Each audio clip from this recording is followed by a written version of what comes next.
तो दिल्ली में चुनावी पिच तो पहले से ही तैयार हो चुकी थी, जिस पर आम आदमी पार्टी, बीजेपी और कांग्रेस तीनों जमकर बैटिंग कर रही। और अब दिल्ली के चुनावी मैच की फाइनल डेट भी आ गई है, जिसके बाद चुनावी पिच पर तीनों ही पार्टियां एक दूसरे को आउट करने की स्ट्रेटजी पर काम शुरू कर चुकी है। कुल मिलाकर इस बार दिल्ली चुनाव में एम फैक्टर फाइनल नतीजे सेट करने में बहुत बड़ी भूमिका अदा करेंगे। दिल्ली चुनाव में 5 बड़े एम फैक्टर कौन से हैं, पहले आपको वो बताता हूं। और उसकी शुरुआत पहले एम यानी कि मोदी फैक्टर से, दूसरा एम यानी कि महिला फैक्टर, तीसरा एम यानी कि मुसलमान फैक्टर, चौथा एम यानी कि महल यानी यूं कहें कि शीश महल फैक्टर, और पांचवा एम यानी कि मुद्रा फैक्टर। आज हम दिल्ली चुनाव के इन 5 एम फैक्टर्स को एक एक करके डिकोड करेंगे, लेकिन उससे पहले आपको दिल्ली चुनाव की डेट शीट बता देता हूं। तो दिल्ली चुनाव में उम्मीदवारों के नामांकन 10 से 17 जनवरी तक होंगे। नामांकन वापस लेने की आखिरी तारीख 20 जनवरी होगी। दिल्ली में 5 फरवरी वोटिंग डे होगा और नतीजे 8 फरवरी को आएंगे। अब आप आम आदमी पार्टी, बीजेपी और कांग्रेस के बीच कैसे ऐलाने जंग हो चुका है, इलेक्शन डेट की अनाउंसमेंट के बाद नेताओं की बयानबाजियों ने पहले से ही गर्म चुनावी माहौल में कैसे आग सी लगा दी है, जरा उसकी एक वानगी दिखाते हैं आपको। जो मेरा सरकारी आवास है, जो मुख्यमंत्री आवास है, जो मुझे अलॉट हुआ है मुख्यमंत्री होने के नाते, भारतीय जनता पार्टी की केंद्र सरकार ने मुझे 3 महीने में दूसरी बार उस मुख्यमंत्री आवास से निकालकर बाहर फेंक दिया है। हमारे बीच में ऐसी सरकार हो जो किसी से झगड़ा ना करे, केवल काम करे, विकास करे, मोदी जी के विजन को दिल्ली में लेकर आए, एक ऐसी सरकार बनाए। क्योंकि वो एक खाका नीचे तैयार हो गया है, तो अब हम जब इलेक्शन में जा रहे हैं, डोर टू डोर जा रहे हैं, घरों में जा रहे हैं, मीटिंगों में जा रहे हैं, लोगों का उत्साह जो है वो कांग्रेस की तरफ आ रहा है। तो इन बयानबाजियों को सुनकर आपको अंदाजा लग ही गया होगा कि चुनाव की डेट आने के बाद दिल्ली का चुनावी माहौल किस कदर गर्म हो चुका है, और अब यह बढ़ता ही जाएगा। क्योंकि भले ही पिछले 2 बार से आम आदमी पार्टी ऐतिहासिक तरीके से चुनाव जीतती रही है और अरविंद केजरीवाल की टक्कर में कोई नहीं दिखाई देता रहा है, लेकिन इस बार दिल्ली की चुनावी पिच पर बीजेपी के ऑलराउंडर यानी कि पीएम नरेंद्र मोदी ने जोरदार एंट्री मारी और दिल्ली चुनाव का सबसे बड़ा फैक्टर बन गया है एम यानी कि मोदी फैक्टर। दिल्ली की सत्ता से बीजेपी पिछले 27 साल से दूर है, इसलिए दिल्ली की सत्ता का यह सूखा खत्म करने का चैलेंज खुद पीएम मोदी ने एक्सेप्ट किया है। दिल्ली में एक बार फिर पीएम मोदी ही बीजेपी का चेहरा है। पीएम मोदी दिल्ली में 2 चुनावी रैलियां भी कर चुके हैं और मोदी ने दिल्ली चुनाव का एक तरीके से टोन भी सेट कर दिया है। जब उन्होंने अपनी पहली रैली में नारा उछाला कि आपदा को नहीं सहेंगे, बदल कर रहेंगे, तो एक तरीके से उन्होंने इस चुनाव का टोन सेट कर दिया। दिल्ली चुनाव में एम यानी कि मोदी फैक्टर की एंट्री ने आम आदमी पार्टी के पक्ष में एक तरफा मानी जा रही इस लड़ाई को थोड़ा रोमांचक बना दिया है। और इसकी सबसे बड़ी वजह यह है कि एम यानी कि मोदी फैक्टर के जरिए बीजेपी ने उस नैरेटिव को भी तोड़ने की कोशिश की है जो आम आदमी पार्टी फैला रही और पूछ रही है कि दिल्ली में बीजेपी का दूल्हा कौन है। दूसरी वजह यह है कि दिल्ली में केजरीवाल के सामने अब सीधे सीधे पीएम मोदी का चेहरा होगा। दिल्ली वालों के पास ऑप्शन होगा कि वो केजरीवाल को तीसरी बार चुने या पीएम मोदी के नाम पर वोट करें। कैंपेन सॉन्ग वाले विजुअल जिसमें कि हमने आज आप जो जारी किया आम आदमी पार्टी ने, उसमें आपने देखा होगा कि उसमें आम आदमी पार्टी के जो पोस्टर बॉय हैं वो जाहिर तौर पर केजरीवाल हैं, लेकिन बीजेपी के स्टार प्रचारक के तौर पर पीएम मोदी ही दिखाई दे रहे हैं। आम आदमी पार्टी केजरीवाल को हीरो बना रही है और बीजेपी पीएम मोदी की उपलब्धियों को गिना रही है। वैसे 2020 में भी बीजेपी ने पीएम मोदी के नाम पर ही दिल्ली का चुनाव लड़ा था, जिसका कोई फायदा नहीं हुआ था, क्योंकि दिल्ली का ट्रेंड रहा है कि विधानसभा में केजरीवाल और लोकसभा में मोदी। अब देखना दिलचस्प रहेगा कि एम फैक्टर यानी कि पीएम मोदी दिल्ली के इस चुनावी ट्रेंड को तोड़ने में कामयाब हो पाते हैं या नहीं। दिल्ली की सत्ता में बीजेपी का 27 साल का सूखा खत्म होता है कि नहीं। अब अगर दिल्ली चुनाव का एक और एम फैक्टर उसकी बात करें हम, तो जैसा कि हमने बताया कि जो पहला एम फैक्टर है मोदी फैक्टर, वो बीजेपी के लिए फायदेमंद है। तो जो दूसरा एम फैक्टर है यानी कि महिला फैक्टर, वो आम आदमी पार्टी को इससे काफी उम्मीदें हैं, क्योंकि पिछले 2 विधानसभा चुनावों में आम आदमी पार्टी की जीत का एक बहुत बड़ा फैक्टर रही दिल्ली की महिला वोटर, जिसके बारे में हम आगे बात करेंगे। लेकिन पहले आपको यह बताता हूं कि कैसे इस बार महिलाओं को अपनी जीत का फैक्टर बनाने के लिए आम आदमी पार्टी, बीजेपी और कांग्रेस में होड़ मची हुई। इस बार आम आदमी पार्टी ने महिला सम्मान योजना का ऐलान किया है, जिसके तहत आम आदमी पार्टी ने दिल्ली की हर महिला को चुनाव जीतने पर 2100 रुपए की सम्मान राशि देने का वादा किया है। और इसके काउंटर में कांग्रेस भी अपनी प्यारी दीदी योजना लेकर आ गई है और दिल्ली की हर महिला को 2500 रुपए देने का वादा किया है।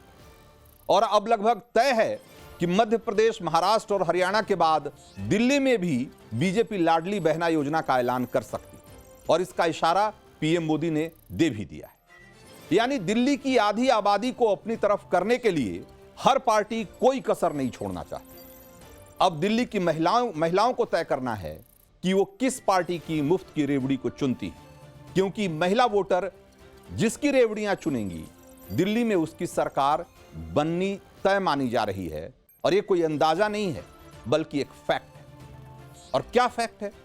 2020 के विधानसभा चुनाव में 60% महिला वोटर्स ने आम आदमी पार्टी को वोट दिया, 35% महिला वोटर्स ने बीजेपी को वोट दिया था, और कांग्रेस पार्टी को महज 3% महिला वोटर्स का साथ मिला था। और इसका नतीजा क्या हुआ ये सबको मालूम। यही वजह है कि आम आदमी पार्टी की मुफ्त की रेवड़ियों की सबसे ज्यादा लाभार्थी महिलाएं ही। इसी एम फैक्टर को ध्यान में रखते हुए अरविंद केजरीवाल ने आतिशी को सीएम की कुर्सी पर भी बिठाया है। महिलाओं को टिकट देने के मामले में भी आम आदमी पार्टी सबसे आगे। 70 में से 10 सीटों पर आम आदमी पार्टी ने महिला उम्मीदवार उतारे।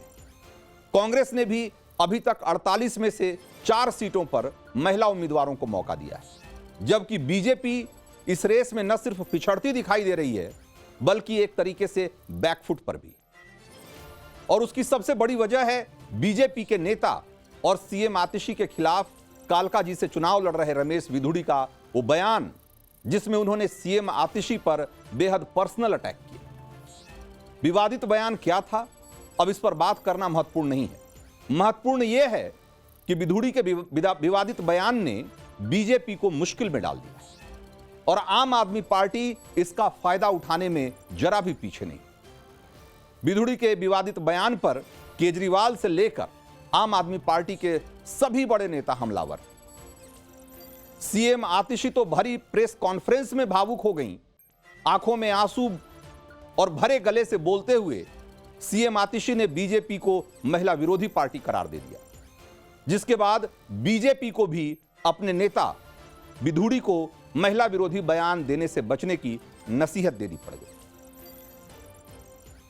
और अब बारी है दिल्ली चुनाव के एक और एम फैक्टर यानी मुसलमान फैक्टर। तो दिल्ली में जो पिछला चुनाव हुआ था साल 2020 में, उसके तुरंत बाद ही दिल्ली में भयानक दंगे हुए, 60 से ज्यादा लोगों की जान चली गई। दिल्ली दंगों के बाद यह पहला विधानसभा चुनाव है और सवाल यह है कि क्या जिस तरीके से केजरीवाल को पिछले चुनावों में मुसलमान वोटरों का साथ मिला था, वो रिश्ता इस बार भी बना रहेगा, मजबूत रहेगा, या फिर कांग्रेस अपने पुराने वोट बैंक में इस बार सेंध लगाने में कामयाब हो जाएगी। सवाल यह भी है कि क्या ओवैसी की पार्टी वोट कटवा साबित होगी और आम आदमी पार्टी को नुकसान पहुंचाएगी। पहले इस फैक्टर का गणित समझ लीजिए, उसके बाद इस पर भी चर्चा करेंगे। तो दिल्ली में करीब 12% मुस्लिम वोटर है और दिल्ली की 11 विधानसभा सीटों पर मुस्लिम वोटर निर्णायक भूमिका में। पिछले 2 चुनावों में आम आदमी पार्टी ने मुस्लिम बहुल सीटों पर कांग्रेस को पछाड़ा है। साल 2013 में कांग्रेस को मुस्लिम बहुल 11 सीटों में से 6 सीटों पर जीत हासिल हुई। 2015 चुनाव आते आते मुस्लिम वोट बैंक कांग्रेस के हाथ से पूरी तरह फिसल गया और 2015 के विधानसभा चुनाव में आम आदमी पार्टी ने मुस्लिम बहुल 11 में से 10 सीटों पर जीत दर्ज कर ली। 2020 के चुनाव में आम आदमी पार्टी को 11 मुस्लिम बहुल सीटों में से 9 सीटों पर जीत मिली थी और कांग्रेस को एक भी सीट नहीं मिली। लेकिन बीते 2024 लोकसभा चुनाव में यही समीकरण एकदम अलग रंग में दिखा। लोकसभा चुनाव के परिणामों को अगर विधानसभा वार मुस्लिम बहुल सीटों पर अगर देखेंगे तो कुल 11 सीटों में से 7 पर कांग्रेस आगे रही, 3 पर बीजेपी और 1 पर ही आम आदमी पार्टी आगे रही। लेकिन मुस्लिम मतदाताओं का वोटिंग पैटर्न चुनाव के हिसाब से बदलता रहा है। ज्यादातर मामलों में ऐसा ही दिखा है कि बीजेपी को हराने में जो पार्टी उन्हें मजबूत दिखाई देती है, मुस्लिम वोट वहां एकजुट हो जाते हैं। लोकसभा में कांग्रेस को प्रेफरेंस देने वाले मुस्लिम मतदाता राज्य के चुनाव में केजरीवाल के साथ पूरी ताकत के साथ दिखते रहे और बीजेपी का आरोप है कि इस वोट बैंक को साधने के लिए आम आदमी पार्टी की सरकार ने बांग्लादेशियों और रोहिंग्या मुसलमानों के भी वोटर आईडी कार्ड बनवा दिए। इसके बाद दिल्ली में अवैध तरीके से रह रहे बांग्लादेशियों के खिलाफ एलजी ने एक अभियान छेड़ दिया और जिसका चुनावी इंपैक्ट हो सकता है। नए साल में पहले 5 दिनों में 9 बांग्लादेशी नागरिकों को डिपोर्ट किया जा चुका है। दिल्ली पुलिस की टीमें ग्राउंड लेवल पर तकनीकी और मैनुअल जानकारी के आधार पर बांग्लादेशी घुसपैठियों की पहचान कर रही है। सेंट्रल दिल्ली पुलिस 14 बांग्लादेशियों को हिरासत में ले चुकी है। दिल्ली पुलिस ने बांग्लादेशियों को अवैध तरीके से भारत में घुसपैठ कराने वाले और उन्हें दिल्ली में बसाने वाले एक बहुत बड़े सिंडिकेट का पर्दाफाश भी किया है। पुलिस के इस अभियान की चर्चा दिल्ली चुनाव में हो रही। आम आदमी पार्टी और बीजेपी के बीच चल रहे पोस्टर वॉर में भी यह मुद्दा आपको बार बार दिखाई देगा। आम आदमी पार्टी ने बीजेपी के खिलाफ चुनावी मुसलमान वाला पोस्टर जारी किया है और पोस्टर में लिखा है कि कभी सोचा है कि बीजेपी को चुनाव आते ही मुसलमानों की इतनी याद क्यों आने लगती है। इससे पहले बीजेपी ने केजरीवाल को चुनावी हिंदू बताते हुए एक पोस्टर जारी किया था और वो पोस्टर अभी आप हमारी स्क्रीन पर देख रहे हैं। तो खुलकर मुस्लिम पॉलिटिक्स करने वाले ओवैसी की पार्टी भी उनकी जो पार्टी AIMIM है वो भी दिल्ली के दंगल में उतर पड़ी और इस वजह से आम आदमी पार्टी को मुस्लिम वोटों के बिखराव का खतरा दिख रहा है। असदुद्दीन ओवैसी ने केजरीवाल को घेरने के लिए कुरान शरीफ की बेअदबी का मुद्दा उठाया हुआ है।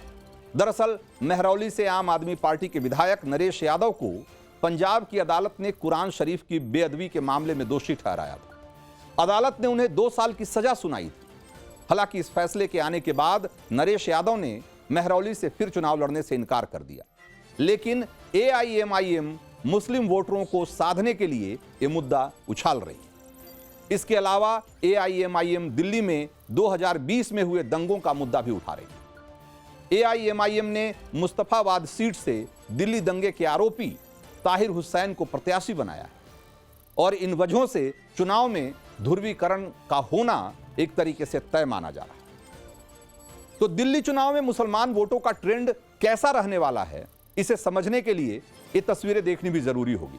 दरअसल जब अरविंद केजरीवाल ने मंदिर के पुजारियों और गुरुद्वारे के ग्रंथियों के लिए 18,000 रुपए सैलरी की स्कीम का ऐलान किया तो दिल्ली के इमाम संगठनों से जुड़े लोग अपनी शिकायत लेकर उनसे मिलने 5 फिरोज शाह रोड पर पहुंच गए और उनका कहना था कि उन्हें 17 महीने से तनख्वाह नहीं मिली है। दरअसल दिल्ली वक्फ बोर्ड के इमाम और मुअज्जिन, इनको मिलाकर करीब 240 ऐसे लोग हैं जिनकी तनख्वाह दिल्ली वक्फ बोर्ड देता है, जो दिल्ली सरकार के अंतर्गत आता है। बीजेपी आरोप लगा रही है कि आज जब मौलवी भी ठगा हुआ महसूस कर रहे हैं तो केजरीवाल ध्यान भटकाने के लिए एक और पुजारियों और ग्रंथियों की सैलरी वाला चुनावी जुमला लेकर आ गए। तो दिल्ली विधानसभा चुनाव का जो चौथा एम फैक्टर है वो है केजरीवाल का शीश महल। दिल्ली चुनाव में पूर्व सीएम अरविंद केजरीवाल का घर चर्चाओं में, और बीजेपी आरोप लगा रही है कि केजरीवाल ने अपना सरकारी घर चमकाने में सरकारी पैसे का गलत इस्तेमाल किया। पीएम नरेंद्र मोदी और गृह मंत्री अमित शाह ने भी शीश महल को लेकर केजरीवाल पर निशाना साधा। जवाब में आम आदमी पार्टी पीएम मोदी पर महंगी चीजें इस्तेमाल करने और ऐशो आराम से रहने का आरोप लगा रही है। जरा सुनिए इस पर किस तरह की पॉलिटिक्स हो रही है। दिल्ली के लोग कोरोना से जूझ रहे थे। जब दिल्ली के लोग ऑक्सीजन और दवाओं के लिए भटक रहे थे, तब इन लोगों का पूरा फोकस अपना शीश महल बनवाने में था। और मैं चुनौती देता हूं, कल 11 बजे मीडिया वालों के साथ चलकर इस बात का फैसला हो कि एक तरफ दिल्ली के मुख्यमंत्री का आवास है जिसके बारे में दुष्प्रचार और झूठा प्रचार भारतीय जनता पार्टी कर रही है, और इसी दिल्ली में देश के राजा नरेंद्र मोदी का राजमहल है, 2700 करोड़ का राजमहल। तो दिल्ली चुनाव में एक और बड़ा फैक्टर, एम फैक्टर है शीश महल यानी महल फैक्टर के बाद, वो है मुद्रा फैक्टर यानी पैसा। पैसा चाहे लोगों को सीधे दिया जाए या लोगों को मुफ्त की रेवड़ियों के तौर पर किसी सुविधा का लाभ दिया जाए, इसका दिल्ली की पॉलिटिक्स में एक बड़ा रोल है। इसीलिए आम आदमी पार्टी ने महिला सम्मान निधि, बुजुर्गों के लिए संजीवनी योजना, दलित छात्रों के लिए स्कॉलरशिप योजना और पुजारियों ग्रंथियों के लिए 18,000 रुपए महीने की सैलरी योजना का ऐलान कर चुकी है। तो कांग्रेस पार्टी भी इसी एम फैक्टर को पकड़कर जीत की राह टटोल रही। कांग्रेस ने प्यारी बहना योजना का तो वादा किया ही है, 400 यूनिट फ्री बिजली का वादा भी किया, और आगे भी इसी तरह की मुफ्त की योजनाओं के जरिए कांग्रेस मुद्रा फैक्टर के तहत आम आदमी पार्टी का मुकाबला करने की कोशिश कर रही है। और बीजेपी की तरफ से पीएम मोदी तो पहले ही कह चुके हैं कि दिल्ली में जनहित से जुड़ी मुफ्त योजनाओं से कोई छेड़छाड़ नहीं की जाएगी, यानी कि इस फैक्टर को लेकर भी सारी पार्टियां आमने सामने। तो कुल मिलाकर के दिल्ली का चुनाव बहुत ही रोचक हो चुका है, और आने वाले कुछ दिनों में अभी इसका पारा और चढ़ेगा और इसका जो रोमांच है वो और बढ़ने वाला है।